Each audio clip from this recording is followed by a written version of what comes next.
Australia's centre forward Terry Walsh can perform this seemingly simple exercise 170 times in 1 minute. It's a yardstick test designed by FIH coach Rick Purser to assess the potential and progress of young players. Where do you rate between the New South Wales under-13 squad and Terry Walsh on this graph? This poke tackle exercise is another devised to tone up and test a player's reaction, while the drag method of taking on is now one of hockey's basic manoeuvres and can easily be practiced against the clock. A close look at these two passages of play will reveal a great number of skills that must be mastered. See how many you can identify. Moving in there, perhaps not quick enough, and the goalkeeper well off his line. What a start Francis is having this game, giving the Indian left half a lot of hurry up. Charlesworth across to Hazelhurst. Hazelhurst and a backhand, and that's an enormous goal from Walsh. And wide it goes to Rajinder Singh Jr. Forward to Iqbal, the danger man on the left-hand side for the Indians. Cut out well, though, on that occasion by the Australians, and Charlesworth with a lot of space centre field, elects to flick forward. Plenty of men in support coming up there. Smith's in the centre. Charlesworth takes the return. In the centre is Walsh and Lease. Charlesworth trying to go all the way on his own. It's still with the Australians, though, as they put some sustained pressure on the Indian defence. It's a running game early. The Indians taking it away through Gomes, trying to find Iqbal left. Doesn't quite do it, and sweeping play from end to end. Although hockey has always been considered a game requiring much skill, the playing surface has been the biggest factor in dictating that skill requirement. Recently, the game has undergone major change. Firstly, due to the improvement in playing surfaces, particularly of the artificial type, and secondly, through scientific physical conditioning. As a result, new techniques have been developed to cope with the increase in tempo and pressure of the game. For this reason, the Australian Hockey Association has commissioned the production of this videotape and co-opted national coach Richard Aggiss to help in its presentation. Aggiss is joined by several members of his international squad, and together they will update your knowledge of today's basic hockey techniques. The video is probably the best coaching aid yet devised, providing the availability of live action at the press of a button. So use the functions of your video recorder and conduct your own analysis. And Bauman, the long strides and the socks roll down. Checks, moves back inside, waits for his players to regroup. The predictability and movement of the ball on synthetic surfaces has enabled the development of individual skills to an extremely high level, meaning less errors are made. In turn, a higher level of fitness is necessary, as the ball is in play for much longer periods. Obviously, if a player is fully fit, he will perform at peak level for more than 70 minutes, not forgetting that major games extend into long periods of extra time in certain circumstances. Charlesworth is there. Can he go all the way? There it's back. There are two components of fitness that are very important for field hockey: the aerobic base and the speed component. The aerobic base, as used by the current Australian players, requires them to run 4,000 metres in 15 minutes and 1,540 metres in a 5-minute run. The speed component is a very important part of the game. It allows the players to turn and chase, and also to accelerate away from an opposition to get into attack or chase back in defence. Every hockey player requires good equipment, good footwear, shin pads, and of course a good hockey stick. Features of a good hockey stick include a good head of the stick, one that does the job that you want it to do, not too heavy of course, and very important for young players, a handle that is not too thick, but of course one that is not too thin. So when you go to buy your hockey stick, buy one that has good balance and that suits your needs. Goalkeepers obviously require special equipment to protect them. It's very important, however, that they do not sacrifice speed and agility by being weighed down with excessively heavy equipment and protective gear. At the Australian Institute of Sport Hockey Unit in Perth, the players practice 7 or 8 times a week, as do the national players. If you wish to be successful at hockey, it's very important to train 3, 4, 5 times a week will help you to develop the skills and the fitness level required to be a top-class performer. There is always a trade-off between fitness and skills, but if you have to place an emphasis, place the emphasis on skill development. Defenders will leave their man and The get up ability into to bring the forward ball line. immediately under control at top speed, under pressure and in congested areas is an essential skill. Terry Walsh is the spearhead of the Australian attack. Walsh is expected to make the most of every opportunity in the scoring circle. He has a fraction of a second in which to make the shot or pass and cannot afford time in bringing the ball under control. This is a practice routine used by the Australians to keep Walsh in touch. And note that it's carried out at speed. A constant barrage of passes from every conceivable angle must be brought under control and dispatched in that split second.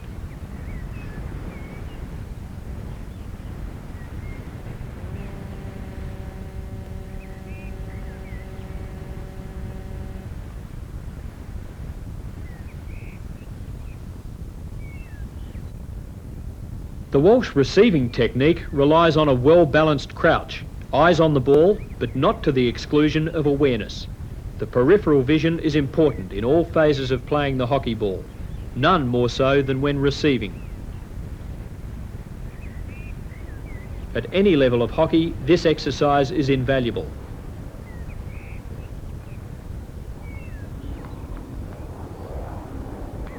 Each member of the squad has his turn in the centre, but is equally occupied as a feeder, where he not only practices accurate delivery, but ball control while waiting. We have seen how important it is for players to receive the ball from every direction. Once the ball is under control, the player uses their peripheral vision to either pass the ball or to dribble. His line, Hazelhurst. Right into the circle goes Hazelhurst. Charlesworth is back there.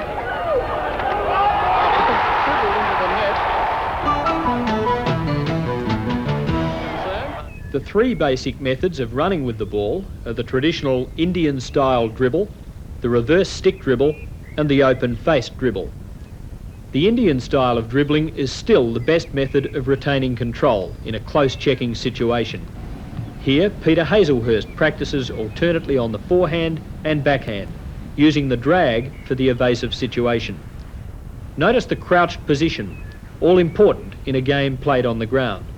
The top hand is in control, the head and eyes are over the ball, but again, peripheral vision gives Peter an awareness of the surrounding action. A teammate in position to receive will not go unnoticed, nor will a succession of tackles. And that's when the quick, controlled movement is most important. This must be practiced constantly. In the match situation, it should be left as late as possible, thus eliminating the tackler.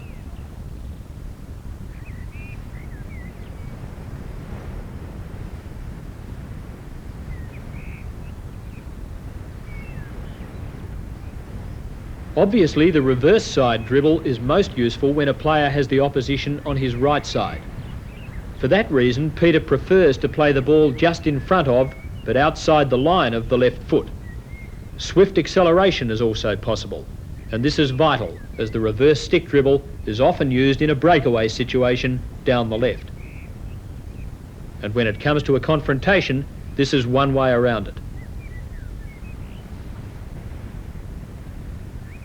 The open dribble is used when a player has space.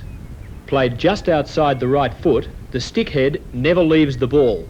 The hands are apart and feeling the ball, while the player has the advantage of wide-angle vision to identify his options. The open dribble is also ball control at speed and must be practiced at a high tempo. The skill is not perfect until the player can run in a straight line at speed, with the stick in constant touch with the ball. Peter has developed the skills of dribbling to a very high standard. This has come about through hours of practice. But before players take on an opponent with a dribble, they should look to see that there is space behind that opponent. In preparing to take on a player, it may be necessary to manoeuvre him in such a way that space is created. Once that space is recognised, the execution must be swift.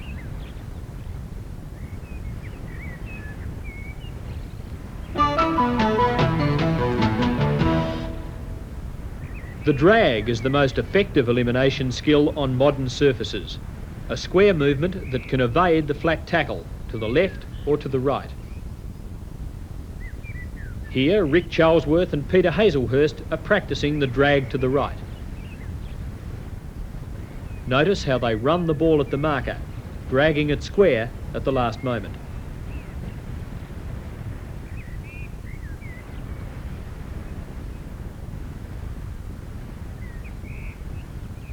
Again, they are crouched, bottom hand well down the stick, head down, but not to the exclusion of peripheral vision.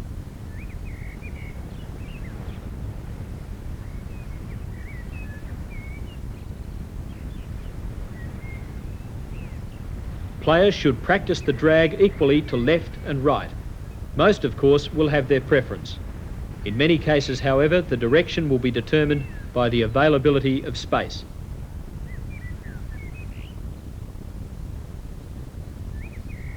Notice with the drag to the left how once again the marker is attacked.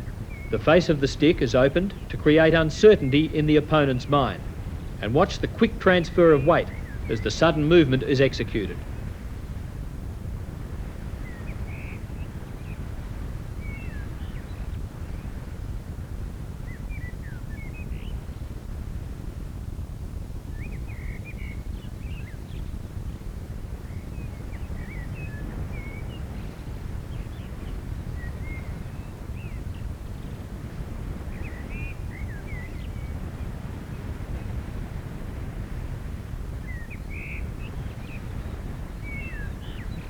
Charlesworth spends many hours practicing weight transference on the run.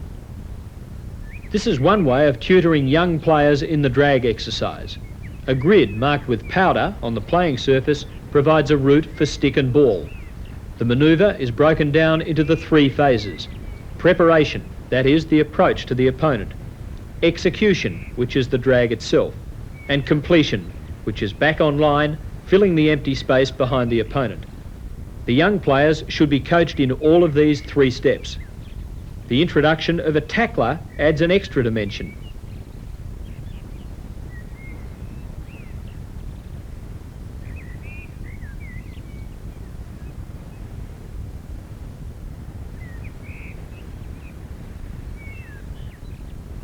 In this exercise, the reverse and four-stick drags are combined.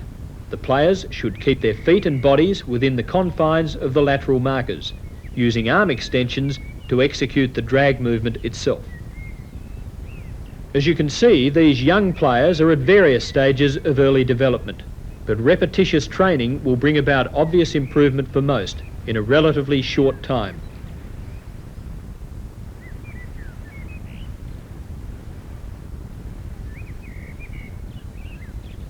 Logically, the next stage is to set up a simulated match situation. This exercise tests the progress of the young player.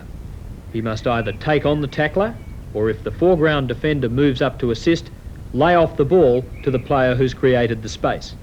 The technique then is tested, as is peripheral vision and presence of mind. Plenty of time, and touches it on to Trevor Smith, Charlesworth leading out wide. Although the techniques of hockey have been revolutionised to a great extent, the game is more than ever a team game. Pierik. Den Hartog. Netherlands looking. The side with possession has not only the chance to score, but denies the opposition that same opportunity. So while the player with the skills can create space by eliminating an opponent or two, the teammates alongside must be doing their bit in the same area. Hockey is all about space, not necessarily wide open space, but space in which to control the hockey ball, to retain possession for the team. Into the centre, and Terry Lease with a first timer that was a glorious shot, and if that had gone in, it would have been a super goal. It's still with Charlesworth at the moment, crosses into the centre. And Dave Francis, a chance for glory then. Plenty of time for the shot. What a brilliant lead here by Terry Walsh, and also another excellent lead. Creation of space can be an instinctive movement, but more often than not, it should be pre-planned. A well-drilled team often appears to share a sixth sense, but really it is a result of thorough planning and hard work on the training track. This simple example of such a plan sees the white team's left side player cut inside, dragging his opponent with him, creating space for his teammate to collect the overhead ball. The secret, of course, is to hold back until the very last instance. This gives the opposition no chance to recover.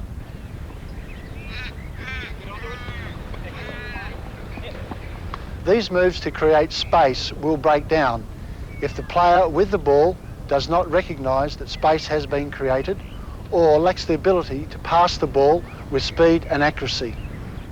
While the closer passing skills are more in use today, the ability to hit the ball strongly and accurately is a must at both ends of the ground. Timing is the secret to the sweet hit of Craig Davies. First, the grip. The hands must be locked together at the top of the stick. This allows maximum control and transmission of power. The elbows are slightly cocked to steer a straight path through the ball. Davies approaches the ball from 2 paces so that momentum is generated prior to impact. Impact takes place opposite the left foot with the eyes on the ball and the head still. The transfer of weight as the hockey stick plays through the ball imparts the necessary propulsion. Hitting the ball on the move to the right requires the same basic principles as hitting the stationary ball. Correct footwork is the essential factor here. Weight transfer and the follow-through are particularly evident in Ken Walk's style. Hitting on the run often requires the hit to be taken off the wrong foot. Notice that the grip has been shortened, allowing the head to be right over the ball. The ball is nevertheless stroked rather than punched, with the follow-through again prominent. Because hockey is a game played on the ground, the basis when playing the ball is a well-balanced, crouched position, but with a wide angle of peripheral vision. If a player can develop his technique from such a starting position, he's on a firm foundation. Observe that the ball is played off the front foot with the hands well apart on the hockey stick. The left elbow is protruding, indicating full control with the left arm. The shoulder movement cues the transfer of weight during the actual execution of the push shot. When pushing to the right, the principles are the same. Again, watch the shoulder movement and the left elbow. In a match situation, it is the economy of movement under pressure that guides the pass quickly and accurately. The scoop shot can cause much concern to a defence if placed accurately in space. The same shot can be a spectacular success when confronting a sliding goalkeeper. It's another case of proper preparation and swiftness of execution. Something between 3/10 and a half a second is all it takes David Bell to dispatch a scoop shot.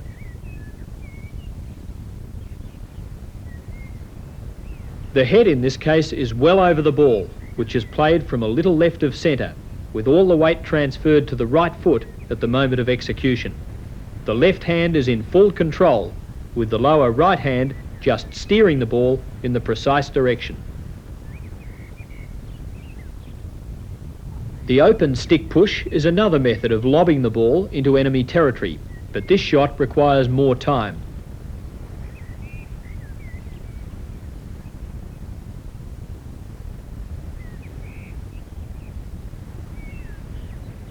You will notice that there is considerable body movement involved as Colin Batch executes the shot. That pronounced body dip is necessary to generate enough power to propel the ball. Again, the hands are well apart, with the top hand transmitting the power while the bottom hand has the guiding role.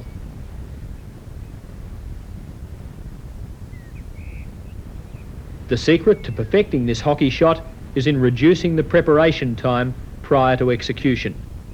The secret to passing skills in general is the ability to perform the appropriate shot automatically, without loss of awareness in the match situation. An awareness on the field of your opponent and your teammates is an essential characteristic of a top hockey player. This is enhanced by good peripheral vision, both on and off the ball, particularly in the goal-scoring area. Into the Shahid goes into it. Brilliant goal by Shahid, and he's performed brilliantly since he's been on. And Watching Iqbal into the... Must be a goal. It is a goal. Puts it in. And a beautiful wonderful run then by Iqbal down the left-hand side of the field. Across the centre it went, and Jalaluddin was there to power it home. Carnoustas into the circle. Real chance, and it didn't. Well, just as we were talking about the New Zealand side, look what happens. They come back and score a goal. You wouldn't read about it. Hazelhurst must be a chance, and a great... What a drive into the circle.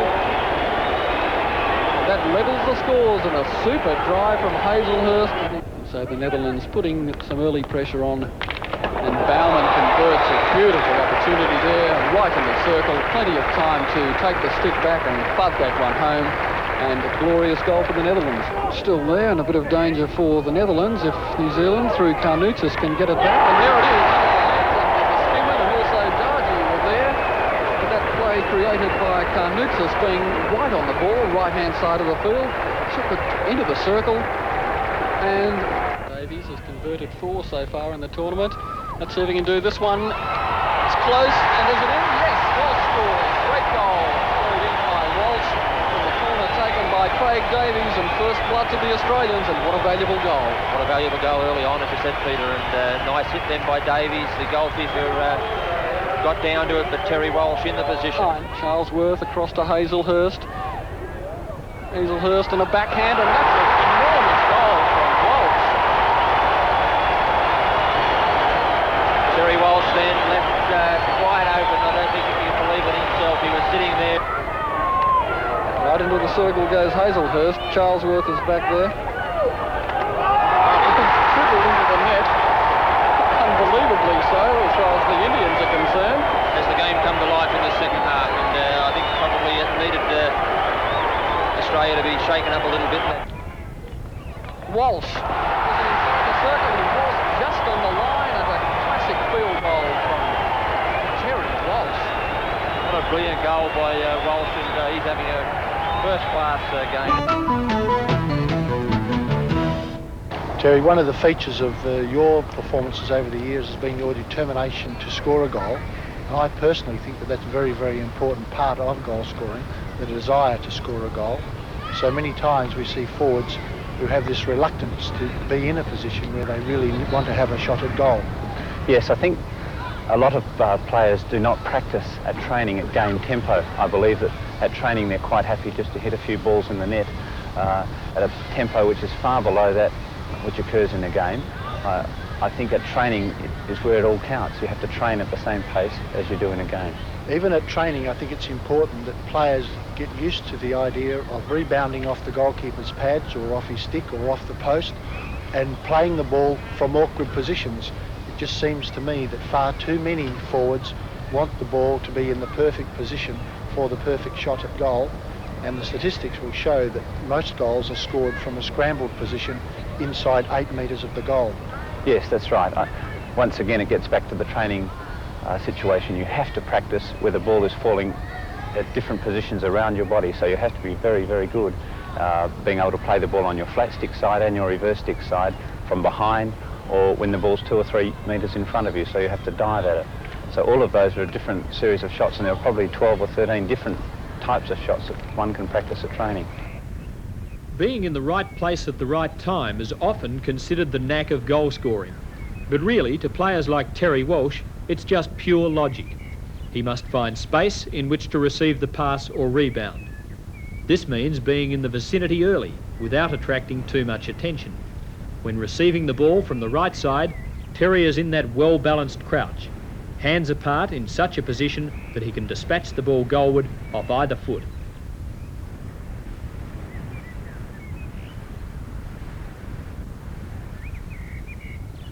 There are times when the ball from the right must be trapped on the reverse side. Quick footwork is required to assume a hitting, pushing or flicking position.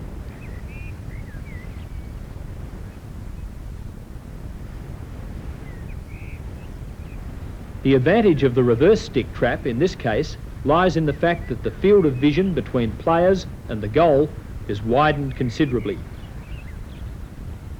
When the ball comes from the left side, the natural trap makes the shot at goal an awkward and time-consuming movement.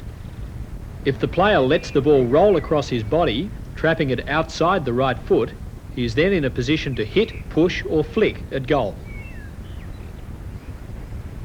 When time allows, hitting with the long backswing and follow through delivers the most power. That luxury, however, is seldom available. The shorter backswing is usually more appropriate. Note that the ball is played from the trapping position into the hitting position simultaneously with the commencement of the backswing. Here the hands are brought together closer down the stick. Good footwork is vital, and the follow-through completes the shot.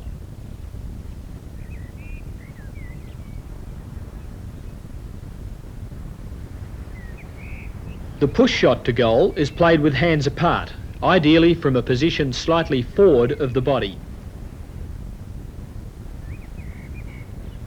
However, a player must acquire the ability to push off either foot, with weight transference the generating factor. Strength in the forearms is also essential.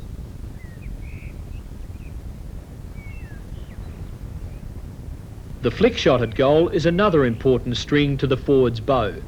Again, the hands are well apart, with the ball played, if possible, off the front foot. Strong forearms and wrists, coupled with weight transference, are the ingredients here. The shot is usually played when the keeper has committed himself to a slide tackle or is lying on the ground.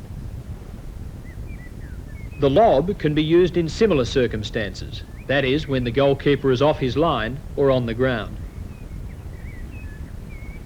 Note that Terry takes a momentary glance to assess the keeper's whereabouts. With both hands apart but working together, the ball is lifted high and usually long. A difficult skill to perform under the pressure of the scoring circle, and one that requires many regular hours of practice.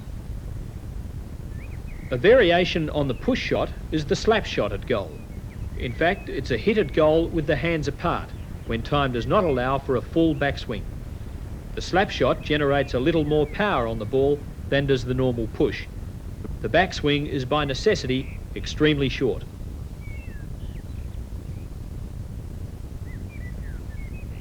The ball can be lifted by laying the wrists back at moment of impact.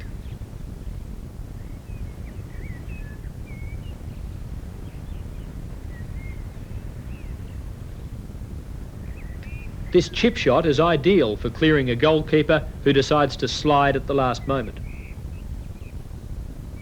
A particularly devastating shot for goal is the punch shot off the back foot.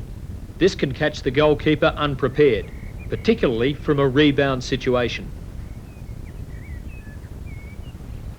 The ball is punched down and squeezed out, generating considerable power from the short, sharp backswing.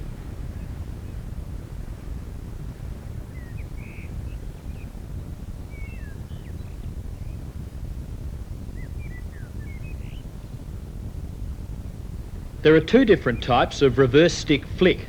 This is a flick without backswing, where the bottom hand transmits the power.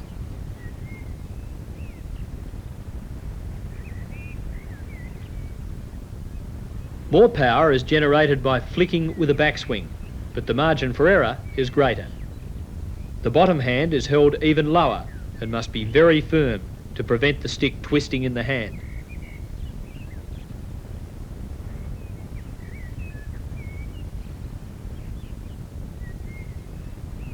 Now Rick Charlesworth to take the penalty stroke that could give Australia a 2-0 lead. He's allowed to take one step forward here. There's the whistle. And it's in. Beats Taylor on the right-hand side. Australia lead 2-0. Australia's leading penalty stroke scorer is former captain Rick Charlesworth. What's his philosophy on such a vital skill? You have to have confidence in your ability to place the ball anywhere in the net. And I would think following that, there needs to be some consistency in the technique, and so I try to position myself exactly the same for every penalty stroke and endeavour wherever possible to have the same rhythm and the same action, regardless of which side of the goal or whether I'm flicking high or low. And I think that that's important. On top of that, when it comes to actually taking the stroke, then it's necessary to make up your mind beforehand exactly what you're going to do And having made up your mind, then your concentration should be focused completely on the ball. It seems to me that one of the major problems that we've witnessed over the years is the number of times that people misflick the ball by lifting their head too early. Well, I think if I just look at the times that I've failed, then very often that's because I'm over-anxious, or perhaps I look up before I've actually completed the technique. And I think it's vital that one watches the ball, concentrates on the ball, finishes that, and then has a look where it's gone, because invariably if you do those first things right, it goes where you want it. So wherever Rick Charlesworth intends placement in the net, high or low, left or right, the decision is made early. The preparation is the same, however, with the setup measured backward from the striking position.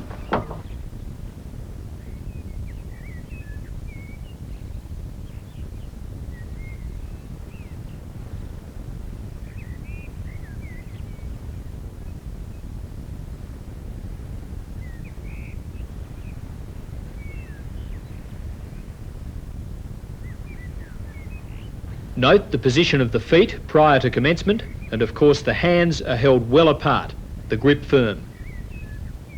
The execution is swift, a little movement to gain maximum momentum with the transfer of weight onto the left foot. The hands do the rest. Another goal to Charlesworth. Well, the program to this stage has concentrated on the positive skills of hockey, receiving the ball and dribbling, retaining possession under pressure, passing and goal scoring. However, opposing teams do get their share of the ball and achieve shots at goal, so the art of negating those opportunities is equally important. On the modern day surfaces, there's no doubt that the team in possession has even more of an advantage, as the margin for error is so much less. Defensive play is now concentrated more on holding and channeling the attacking player and limiting his options. It's more a game of interception than dispossession. But although the tackle is seen less, when made, its execution is even more vital, while hockey goalkeeping remains one of the truly specialised positions in sport. Now it's back with Deepavan. Across the circle it goes dangerously. Switched him now to left attack, and he's up against another very experienced Australian player in David Bell. So By Bauman. Down third player swept already. It's Trevor King. Charlesworth. Vanderhaver. There's that high flick into the circle. Grimbergen's there, controls it nicely. Can he get back in the scoring position? And some very, very cool defensive play there. overhead ball again. Desire and determination to get the ball are innate characteristics of top performers in all team sports. Tackling is an important fundamental of hockey. All top-class hockey players combine delaying and channeling tactics before applying the tackle. The lunge tackle is the traditional hockey tackle, relying on long reach as a result of a pronounced running crouch. The lunge is usually a last resort at an opponent already passing by. The indoor flat tackle is now a key method of dispossession. The advantage, of course, is the wide area covered by the flat tackle. Notice the starting position for the flat tackle. Here David Bell is crouched in the extreme, ready to pounce. Note that the knuckles are firmly touching the playing surface, eliminating any sort of a gap under the stick handle. The tackler must be very nimble and able to take considerable strain on his knees.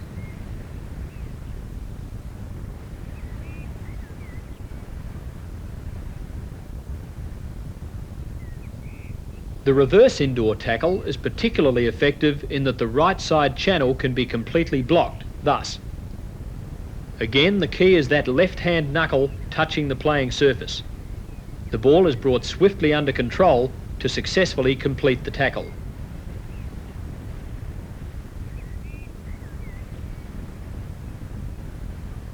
The steal is a matter of dispossessing from behind. The margin for error, though, is small, in that a clean getaway is required. The steal is very successful, however, as the dispossessed player has little chance of recovery. The key here is to take possession in one very neat movement, then complete by running in behind, shielding the ball from the dispossessed opponent. The poke tackle is a method of dispossessing while channeling or delaying. The tackler remains relatively square and close to the player with the ball, with the stick head pointing directly at the ball. Because of this mobile address, the tackler can generally hold on to the opponent, channel him into a congested area, or pounce swiftly should the ball come into range or control be lost. The poke tackle, approached properly, certainly removes some of the initiative from the player with the ball. The actual tackle, when made, requires exquisite timing. Here is a good exercise that can be used to test the reflexes. Peter Hazelhurst is controlling the ball through the small circle. John Rodder must attempt to dispossess within that circle. The ball can also be moved into range rather than across the tackler. The movement, of course, must start from outside the circle in every case. Both players are gaining from the exercise, and the coach can assess the progress. Forward. That's good. Excellent. As we see that shot going in then, and a strong effort that this is seen.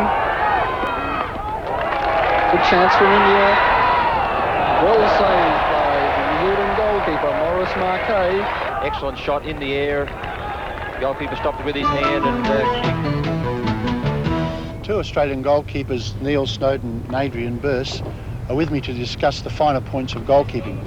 Neil, one of the main features of your game would be your speed, agility and obviously your courage, and I think that we need to make those points because they're a very important part of international hockey, the speed around the circle and the ability to get up and get down and move across the circle.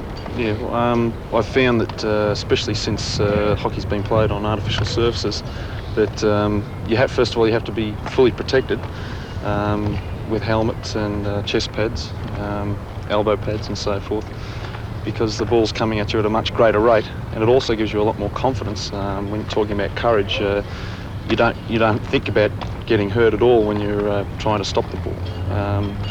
Being agile is very important, especially with the invention of running out on the penalty corners. You have to be pretty quick off the mark. Adrian, one of the important parts of your equipment obviously is the hockey stick, because that has to take a full-blooded drive, and so what sort of stick do you use in the net? I tend to use an indoor stick. It's very light. The advantage I find is for those reflex saves from close in, you can get your stick up a lot quicker, fractionally quicker. Yeah, and what sort of grip do you use on the stick? Obviously you have it in your right hand. Yes. You sort of hold it I halfway down. I hold it midway, Yes. and I think it's important to try to be as proficient as you can on your stick side as you are on your hand side. Yes.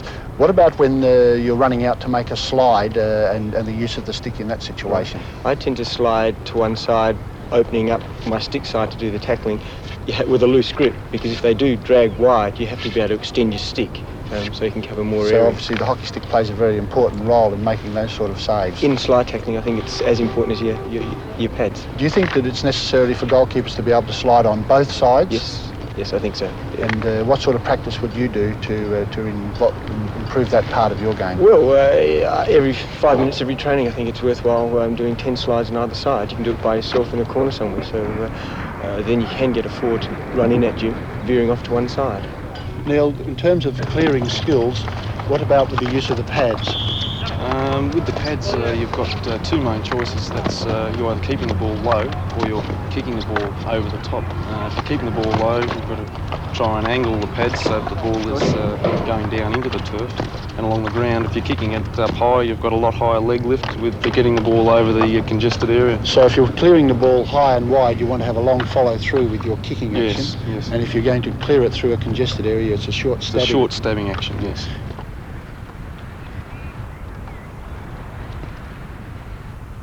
And what about clearing with the gloves? Is there anything special you'd need to mention there? Just that you don't necessarily have to catch the ball every time the ball's in the air. If a hard shot has hit a goal, you might attempt to just deflect it wide rather than stopping it and putting yourself under pressure. Sure, certainly, because one of the things that you definitely don't want to do on artificial surface is have the ball lie on the ground immediately in front of you, so that the centre forwards of modern day hockey are very efficient at scoring from the rebound. Yes. And so what you're saying is that we need to clear the ball wide to the side and away from the goal to make it much harder for the attacking forwards. That's right.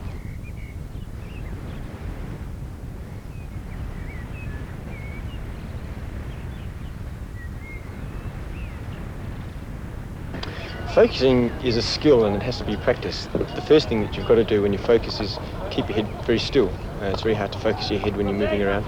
The second thing, when you're focusing, you're looking at one spot only, and very much like looking down a microscope. You're looking at one spot only, irrespective of what's going around it. So you get to the point in the circle where you have to ignore completely all other players because you're just focusing entirely on the ball in case he has a shot at goal. Right, not only all other players, but the swing of the player having a shot, him running, him moving, all his body movements, you ignore all that. And you have to learn to watch the ball in flight, right onto the pad, right into the glove, right onto the stick. Like any ball sport, you've got to watch the ball right onto the stick or onto the glove. Success in modern day hockey has often been determined by the goalkeeper's ability to defend penalty corners. His strategies will be determined by what the opposition will do and by the rules of the day. Team tactics, however, are another story. But the team's strategies cannot be carried out unless the individual players are equipped to carry out the match plan. Hence the need for intensive training, as highlighted in this program. Well, that's an insight into current Australian thinking on hockey basics as we approach the year 2000. Not everything has been spelled out, so let me repeat. Use your video recorder. The more you look, the more you'll see. And we hope this program helps you to realise some of your hockey goals. Looked to be off the foot from Davies. The umpire said play on. And wide it's gone to Francis. A neat touch on. This must be a chance again for Australia with Walsh moving in there, perhaps not quick enough. And the goalkeeper well off his line. What a start Francis is having in this game, giving the Indian left half a lot of hurry up. Charlesworth across to Hazelhurst. Hazelhurst and a backhand. And that's an enormous goal from Walsh. And wide it goes to Rajinder Singh Jr. Forward to Iqbal, the danger man on the left-hand side for the Indians. Cut out well, though, on that occasion by the Australians, and Charlesworth with a lot of space centre field elects to flick forward. Plenty of men in support coming up there. Smith's in the centre. Charlesworth takes the return. In the centre is Walsh.